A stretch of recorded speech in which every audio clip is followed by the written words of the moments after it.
Hello everyone, welcome to my another blog. তো দেখতে পাচ্ছ যে আমরা রেডি হয়ে বেরিয়ে পড়েছি ঝুলন দেখার জন্য, আর আরও আর অব্রও বেরিয়ে গেছে।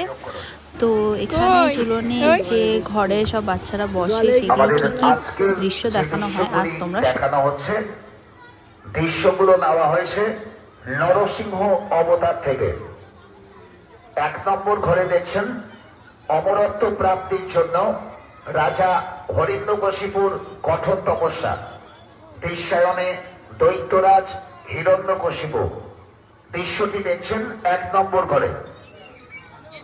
2 নম্বর ঘরে দেখছেন পদ্মজনী ব্রহ্মার বরে দৈত্যরাজ হিরণ্যকশিপুর অমরত্ব বর দিলেন।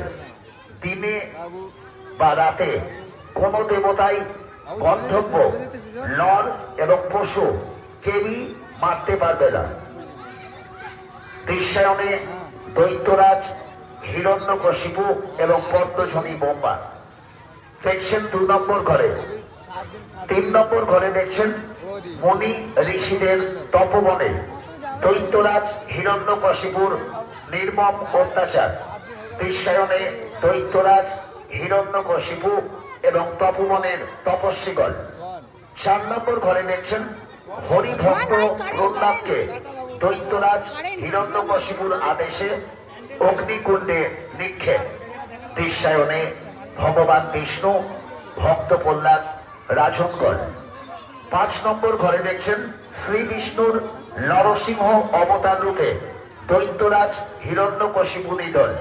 দৃশ্যায়নে নরসিংহ অবতার হিরণ্যকশিপু ভক্ত প্রহ্লাদ ও রাজমাতা। 6 নম্বর ঘরে দেখছেন চ্যানেল নিয়ে আমাদের ঝুলন উৎসব শ্রী রাধাকৃষ্ণ শক্তিগড় উত্তর বাজারে তুলে চলেছে। তো এই যে এবারে তুমি দেখতে পাচ্ছ যে অব্রর পাপার কোলে এখন দেখছে লাইটিং, আরও লাইটিং দেখছে। যতই হোক বাচ্চা ছেলে, ওদের খুবই ভালো লাগছে। তো তৃতীয় দিনে কি হয় তোমাদের সাথে সেটা অবশ্যই শেয়ার করবো। এখনকার মতো বাই।